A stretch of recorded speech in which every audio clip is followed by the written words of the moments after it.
हाँ तो दोस्तों, मैं मनीष कुमार, टैगोर पब्लिक स्कूल सिरोही। हमने कल राजनीति विज्ञान विषय के बारे में अध्ययन किया था कि राजनीति विज्ञान विषय में हम जाना था कि दो पार्टों में राजनीति विज्ञान विषय बटा हुआ है 12वीं क्लास में। तो उनमें से एक पार्ट 40 अंक का, दूसरा पार्ट 40 अंक का। एक में मैंने बताया था आपको कि राजनीति विज्ञान के सिद्धांत हैं, दूसरे में मैंने आपको बताया था कि भारतीय संविधान से जुड़े हुए बिंदुओं को रखा गया है। उसमें मैंने आपको बताया होगा, आपको याद होगा कि एक तो भारत में शासन व्यवस्था, संसदात्मक अध्यक्षात्मक व्यवस्था, ये मैंने आपको बताई थी। इसके अलावा मैंने आपको बताया था कि औपनिवेशिक शासनकाल हो चाहे राजतंत्र हो, उस समय भी क्या था, उस समय भी संविधान था, लेकिन वो संविधान राजतंत्र में बाध्य था, मानना ही पड़ेगा, आपकी कुछ सुनी जाएगी। औपनिवेशिक तंत्र इसमें भी बाध्य था, या फिर कई समय जैसे मैंने आपको बताया था मौर्य काल में कि नैतिक था। लेकिन लोकतंत्र में संविधान का सिस्टम ऐसा है कि आप अपनी बात रख सकते हैं, आपकी बात सुनी जाएगी, अगर जायज़ है तो मानी भी जाएगी, और नहीं है तो आपको भारतीय संविधान के नियमों का पालन करना ही पड़ेगा। अभी आगे देखते हैं हम, और आज हम देखेंगे संविधान सभा का गठन। संविधान सभा का गठन। अब संविधान सभा का गठन कब हुआ, कैसे हुआ, कौन सा मिशन आया था भारत, इसके लिए देखते हैं। सबसे पहले मैं आपको बता दूं, ब्रिटेन में दो दल थे। मैं आपको एक बार जानकारी के लिए दलों के बारे में बता देता हूं। यहाँ दलीय व्यवस्था संपूर्ण विश्व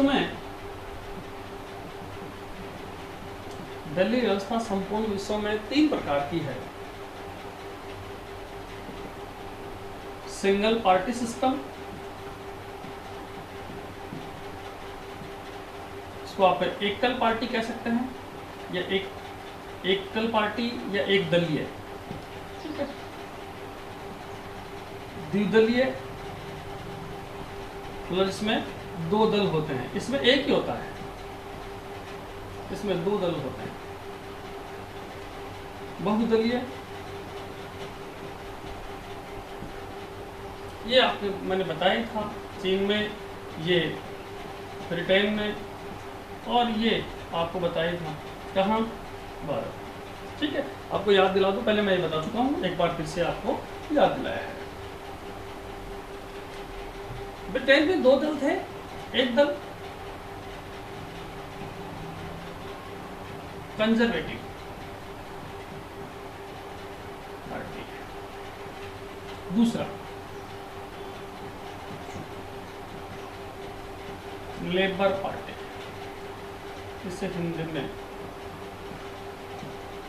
मजदूर दल।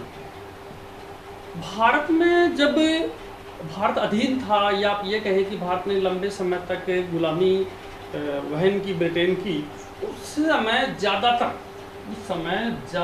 समय तक किस पार्टी की सरकार थी? ब्रिटेन में किस पार्टी की सरकार थी? इस पार्टी की सरकार थी कंजर्वेटिव पार्टी। और कंजर्वेटिव पार्टी भारत की स्वतंत्रता के पक्ष में नहीं थी। उसने कभी भी नहीं चाहा कि भारत स्वतंत्र हो, भारत के लोगों को सुविधाएं मिलें, या भारत का विकास हो, उसने कभी नहीं चाहा। लेकिन लेबर पार्टी भारत की स्वतंत्रता के पक्ष में थी। जुलाई 1945 में ब्रिटेन में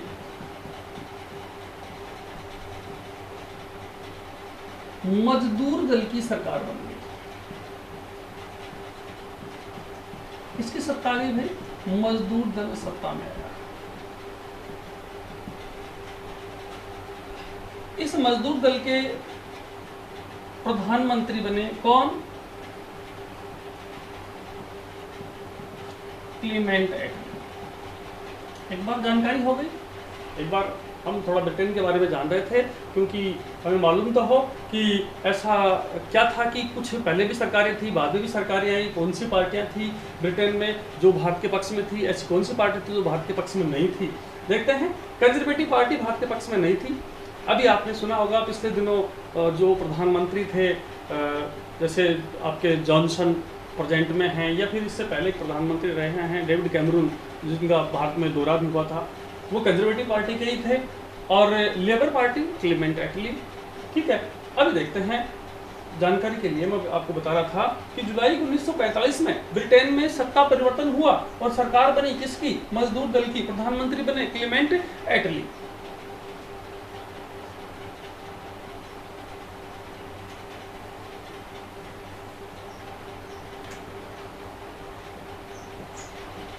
मई 1946 में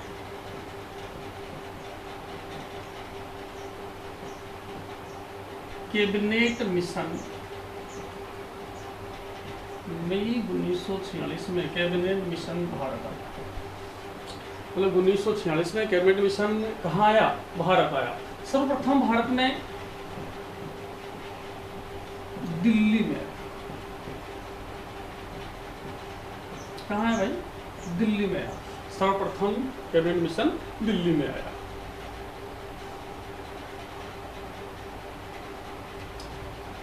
इस मिशन में 3 सदस्य थे। कितने सदस्य थे दोस्तों? 3 सदस्य। मतलब कैबिनेट मिशन सबसे पहले कहाँ आया? दिल्ली आया। कैबिनेट मिशन में 3 सदस्य थे। 3 सदस्य कौन कौन से थे? मैं जानकारी के लिए बता देता हूँ, बहुत अच्छा प्रश्न है, कॉम्पिटिशन में भी कई बार पूछा गया है, बताता हूँ आपको। कैबिनेट मिशन दिल्ली आया, इसमें सबसे पहले था स्टैफर्ड क्रिप्स। Stafford Cripps. दूसरा एवी अलेक्जेंडर। तीसरा था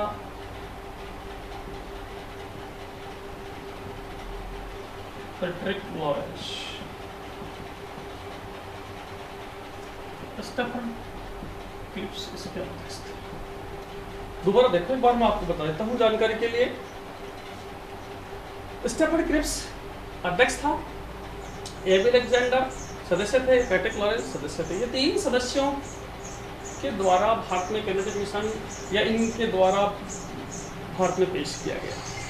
पेश करने के बाद संविधान सभा के गठन की बात आई।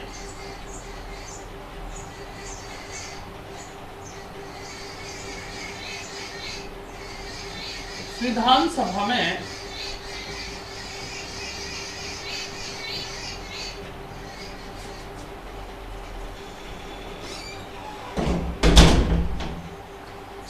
सभा में सबसे पहले मैं आपको जानकारी के लिए बता दूं, 10 लाख सदस्यों पर एक सदस्य था। 10 लाख की संख्या पर, सॉरी भाई, 10 लाख की संख्या पर एक सदस्य था। मतलब पूरे भारत में 10 लाख पर एक सदस्य था। जानकारी के लिए बता दूं, 12 सदस्य थे राजस्थान से। हमारा जो राजस्थान है, इससे 12 सदस्य थे। कितने सदस्य थे भाई? 12 सदस्य थे राजस्थान से। जरा मैं 2-4 सदस्यों के नाम आपको बता दूं, आपने सुने भी हैं कई बार। जसवंत सिंह,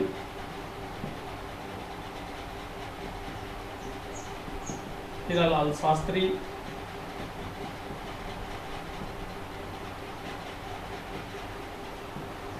मुकुट बिहारी लाल,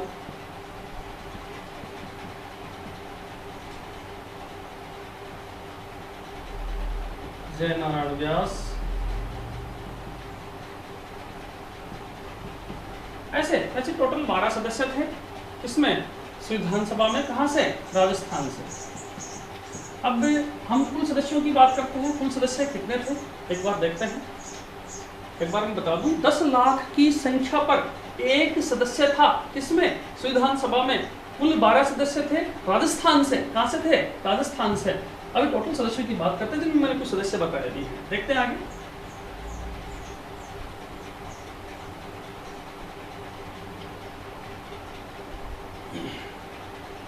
संविधान सभा में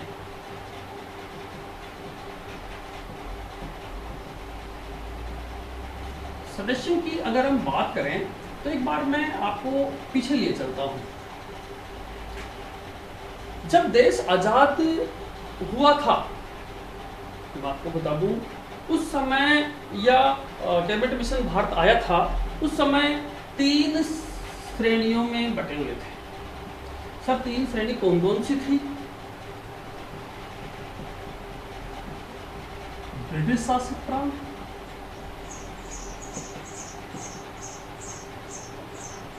देसी रियासतें,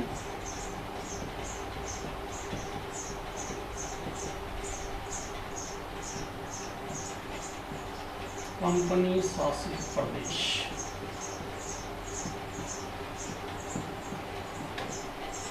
मतलब जब संविधान सभा का गठन हो रहा था उस समय भारत के जो राज्य थे ऐसे श्रेणियों में बटे हुए थे। हालांकि इनको अंग्रेजों द्वारा ABC नाम भी दिया गया था, लेकिन ऐसे याद कर सकते हैं: ब्रिटिश शासित प्रांत, देसी रियासतें और कंपनी शासित प्रदेश। चलिए मैं आपको इनमें फर्क बता देता हूं कि ये अलग अलग कैसे थे, मतलब इनको अलग अलग कैसे माना गया है। ब्रिटिश शासित प्रांत ये वे क्षेत्र थे, ब्रिटिश शासित प्रांत वे क्षेत्र थे जिनमें या जिनके ऊपर अंग्रेजी शासन था। किनका शासन था? अंग्रेजी शासन था। जैसे आपको बता दूं, AGG, agent to governor general, agent to governor general, agent to governor general मतलब इसकी फुल फॉर्म है ऐसे अधिकारी इन राज्यों पर या इन क्षेत्रों पर शासन कर रहे थे, इन प्रांतों पर शासन कर रहे थे। देसी रियासतें, देसी रियासतों में क्या था? शासन तो कौन कर रहा था? राजा कर रहा था। शासन तो कौन कर रहा था? राजा। लेकिन अधीनता किसकी थी? अंग्रेजों की। मतलब राजा तो कौन संभाल रहा है? राजा संभाल रहा है। अधीनता किसकी है? अंग्रेजों की है। अब आगे बढ़ते हैं। कंपनी शासित प्रदेश। उस समय कंपनी शासित प्रदेश जैसे आज हमारे केंद्र शासित प्रदेश है, वैसे ही क्या थे? कंपनी शासित प्रदेश। आपने पढ़ा भी होगा, लेकिन फिर भी मैं आपको बता देता हूं। कंपनी शासित प्रदेशों की संख्या थी 4। कितने कंपनी शासित प्रदेश थे भाई? 4 कंपनी शासित प्रदेश थे। मैं आपको जानकारी के लिए चारों कंपनी शासित प्रदेश बता रहा हूं। इनको याद करने की एक ट्रिक है, ABCD।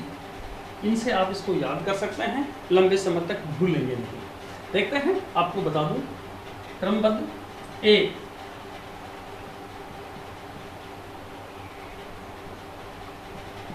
अजमेर मेरवाड़ा। दोस्तों मैं आपको एक चीज बता दूं, ये जो कंपनी शासित प्रदेश थे अंग्रेज इस तरीके से बनाते थे कि लंबे समय तक एक तो ऐसा सामरिक क्षेत्र होना चाहिए, मतलब चारों ओर से उसमें जो क्षेत्र हैं जो मतलब उनको लीड कर सके, संभाल सकें, उनका नेतृत्व कर सके। जैसे अजमेर ऐसी जगह पर था जिससे लगभग राजस्थान संभाला जा सके, गुजरात, मालवा ये क्षेत्र संभाले जा सकते थे और दक्षिण तक। ठीक है, यहाँ घोड़ा बारूद होता, ठीक है, और उनका जो खजाना था वो भी लगभग यही होता था। तो एक अजमेर मेरवाड़ा जिसको आप प्रेजेंट में अजमेर कहते हैं। बी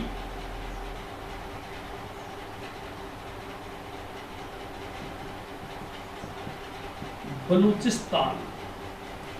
इस बलूचिस्तान को आप गाइडों में 2 नाम और देख सकते हैं।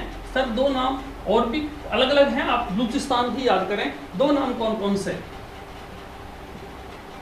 उत्तर पश्चिमी सीमा प्रांत एक, दूसरा ब्रिटिश बलूचिस्तान।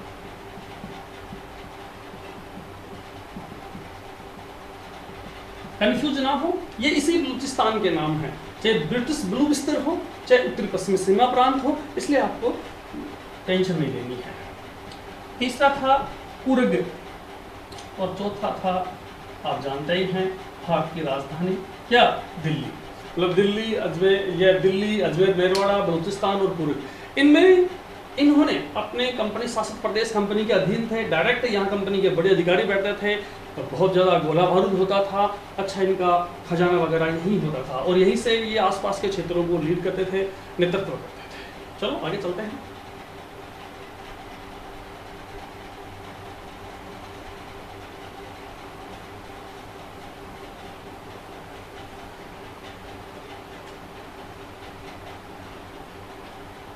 अभी मैं आपको एक बार फिर से बताता हूँ, ब्रिटिश प्रांत, वो भी आपको मैंने पीछे बताए थे, दूसरा देसी रियासतें, तीसरा कंपनी शासित।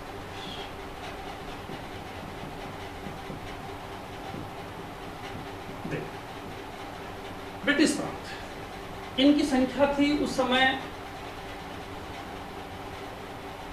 कुल 292, मतलब ब्रिटिश प्रांतों की संख्या थी कितनी, 292। देसी रियासतें थी 93, कंपनी शासित प्रदेश मैंने अभी बताए थे कितने, 4। कितने हो गए, ये जोड़ रहे हैं, 292, 93 और 4। देसी रियासतें 93, 292 ब्रिटिश प्रांत, इनकी कुल संख्या होगी 389। 389 कुल सदस्य थे संविधान सभा के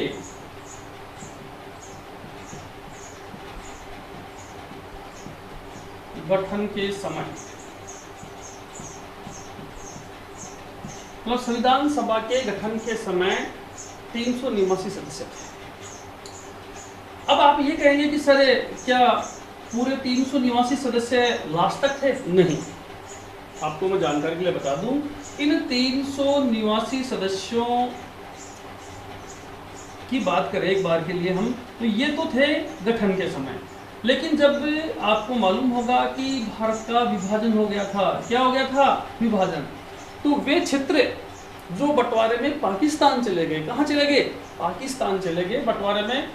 अब उन क्षेत्रों से चुनकर जो सदस्य शामिल थे, किसमें शामिल थे, संविधान सभा में, और उनकी संख्या थी 90। कितनी थी भाई, 90। ये किसके थे, पाकिस्तान के थे।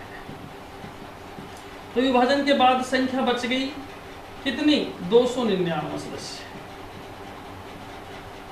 विभाजन के बाद। तो एक तो इसका ध्यान रखेंगे आप कि कुल सदस्य पहले थे 289, विभाजन के बाद बच गए 299। मैंने अभी आपको बताया भी था कि इनमें 12 सदस्य कहां से थे, राजस्थान से, अपने राजस्थान से। चलो आगे देखते हैं।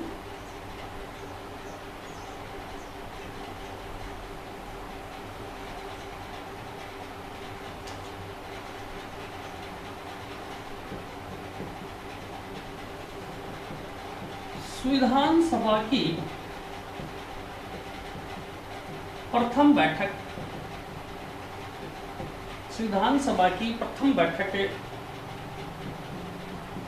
9 दिसंबर 1946। संविधान सभा की प्रथम बैठक कब संपन्न हुई, 9 दिसंबर 1946 को। इसके अध्यक्ष थे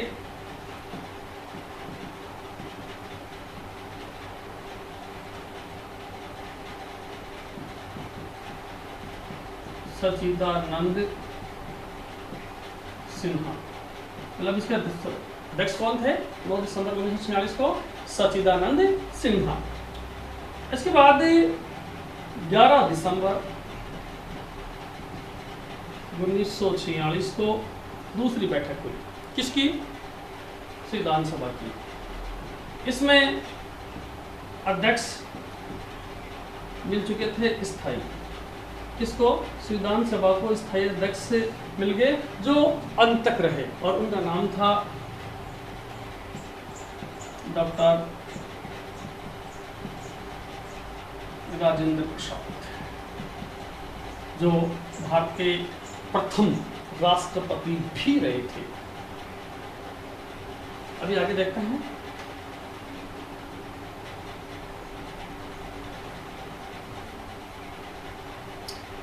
इन सदस्यों में गठित होने के बाद लगभग कई समितियां नेतृत्व कर रही थी। कुछ समितियों के बारे में आपको बता दूं, बहुत सारी समितियां थी, जिनमें से जैसे मुख्य समिति, एक नाम दूंगा मैं आपको, इसका नाम था प्रारूप समिति।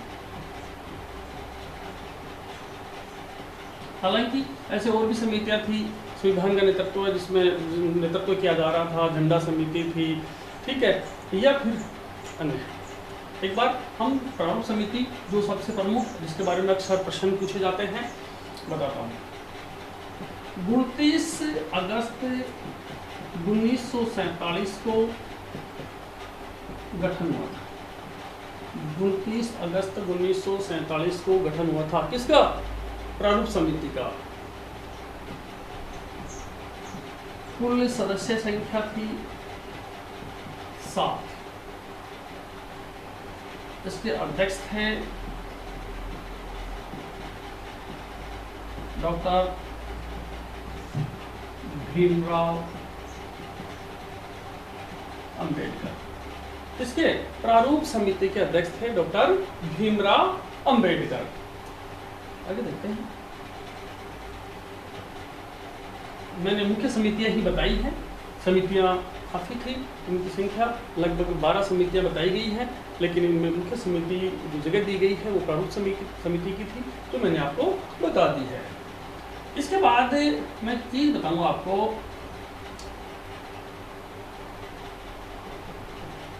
भारतीय संविधान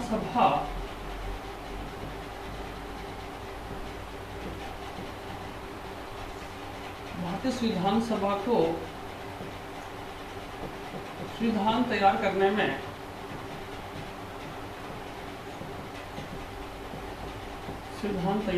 में समय, कितना समय लगा? 2 वर्ष 11 माह और 18 दिन। 2 वर्ष 11 माह और 18 दिन का समय लगा। किसमें? संविधान तैयार करने में। संविधान मतलब बनकर तैयार हो गया था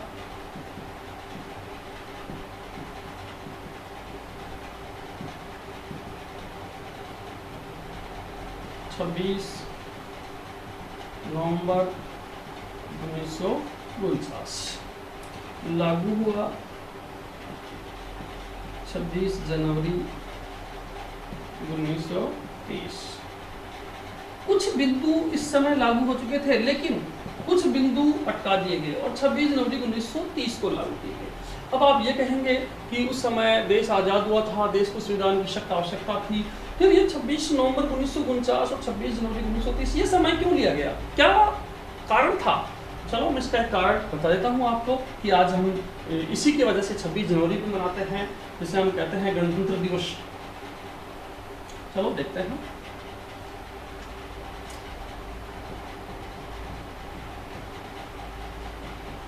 छब्बीस जनवरी 1930। सर इस दिन क्या हुआ था? मतलब उस 26 जनवरी 1950, इस 26 जनवरी 1950 के तार जुड़े हुए हैं किससे? 26 जनवरी 1930 से। सर 30 में क्या हुआ था? आपने पढ़ा होगा 1929 दिसंबर 30 दिसंबर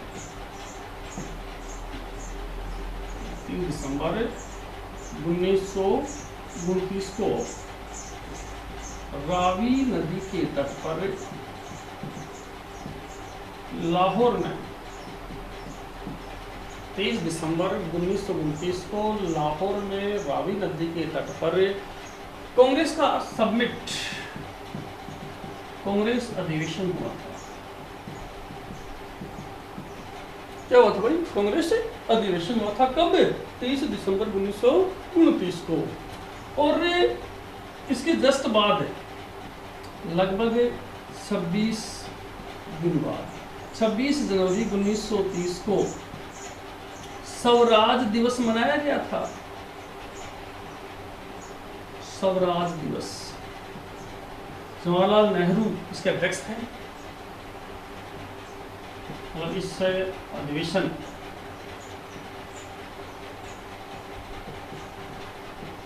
आप ये कह सकते हैं कि 26 जनवरी 1930, 26 जनवरी 1950 जो मनाया जाता है, इसकी वजह से मनाया जाता है। क्यों? 30 दिसंबर 1929 को रावी नदी के तट पर लाहौर में कांग्रेस अधिवेशन था। अध्यक्ष थे कौन? जवाहरलाल नेहरू। और इसमें घोषणा की गई, इसमें कि 26 जनवरी 1930 को स्वराज दिवस मनाया जाएगा संपूर्ण भारत में। और उसके बाद लगभग हर 26 जनवरी को हम स्वराज दिवस मनाते थे। चलो, और इसी 26 जनवरी की यादाश्त में या इसको बनाए रखने के लिए, या फिर हम ये कहें स्वराज दिवस के चलते ही हमने हमारा जो संविधान था वो किस दिन लागू किया? 26 जनवरी 1950 को। इस प्रकार दोस्तों भारतीय संविधान बनकर तैयार हुआ, 2 वर्ष 11 माह 18 दिन में लागू हुआ 26 जनवरी 1930 को। अब एक इसमें चर्चित जानकारी मैं बता दूं कि संविधान सभा में लगभग बिंदुओं पर बहस हुई थी। संविधान सभा में लगभग बिंदुओं पर बहस हुई थी, सिवाय एक बिंदु को छोड़कर संपूर्ण संविधान सभा ने सर्वसम्मति से उसमें हामी भर ली थी। सर ऐसा कौन सा बिंदु था कि सभी लोगों की राय एकमत थी, बाकी सभी पर जिरह थी? मान लो अलग बिंदु थे, लेकिन एक बिंदु ऐसा था जिस पर सभी की सहमति थी और सभी उसमें सहमत थे। सर कौन सा था? देखो,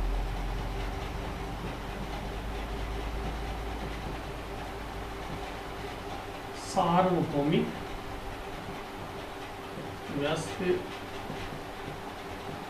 मताधिकार। मतलब सार्वभौमिक व्यस्क मताधिकार एक ऐसा बिंदु था। अब जैसे मैं आपको एक चीज बता दूं जानकारी के लिए, आपने पढ़ा होगा 1789 फ्रांसीसी क्रांति, आपने पढ़ा होगा 1917 रूसी क्रांति। इन क्रांतियों के बाद भी इन देशों में, मतलब यूरोपियन देशों में, सभी को मताधिकार नहीं दिया गया था। कई देशों में पैसे वालों को, कई देशों जैसे फ्रांस महिलाओं को मताधिकार नहीं था, काफी समय बाद मताधिकार मिला। लेकिन भारत एक ऐसा देश था जिसमें तय किया गया कि जिसकी आयु कितनी हो गई? 21 वर्ष। जिसकी आयु 21 वर्ष होगी, चाहे वह पुरुष होगा, महिला होगी, चाहे गोरा होगा, चाहे काला होगा, चाहे बोना होगा, चाहे लंबा होगा, कैसा भी होगा, किसी प्रकार का जाति, रंग, वर्ण, लिंग इनके आधार पर भेदभाव नहीं किया जाएगा। जिसकी आयु 21 वर्ष होगी, जिसका नाम मतदार सूची में दर्ज होगा, उसे मतदान का अधिकार दिया जाएगा। एक ऐसा बिंदु जिसमें संविधान सभा के दौरान बहस नहीं हुई, विवाद नहीं हुआ, सर्वसम्मति से तय मान लिया गया कि ठीक है। उसके बाद अगर हम देखें तो बाकी बिंदुओं पर काफी लंबे समय तक वाद विवाद रहे हैं, लंबी बैठकों का दौर चला है। अब तक हमारा संविधान लागू हो गया। कल से हम lesson to lesson, topic to topic चलेंगे और कल हम पढ़ेंगे भारतीय संविधान की विशेषताएं, जो हमारा सेकंड पार्ट का फर्स्ट लेसन है। अब आप संविधान से जुड़ चुके हैं कि संविधान कैसे बनकर तैयार हुआ। आज से ही नहीं, अभी मैंने आपको बताया कि संविधान बहुत पहले से लागू था। अंग्रेजों के टाइम में भी बहुत सारे एक्ट आए, कानून बन करके आए, उनको लागू किया गया, उनको हम मान भी रहे थे। आज भी संविधान लागू है, लेकिन आज जो ये संविधान है ये लोकतांत्रिक संविधान है, वो तानाशाही संविधान नहीं है कि आपको मानना ही पड़ेगा। अगर आप अपनी जगह सही हैं, आपको हक है बाकायदा अपनी बात रखने का, आपकी बात जायज़ है, तो आपकी बात मानी ही जाएगी। अब हम भारतीय संविधान की विशेषताएं देखेंगे कि ऐसी कौन कौन सी विशेषताएं हैं, ऐसे कौन कौन से लक्षण हैं जिनसे आज भारतीय संविधान दुनिया में सबसे बेस्ट संविधानों की गिनती में आता है, जिसे माना गया है। इस टॉपिक के आगे हम कल चर्चा करेंगे। जय हिंद, जय भारत।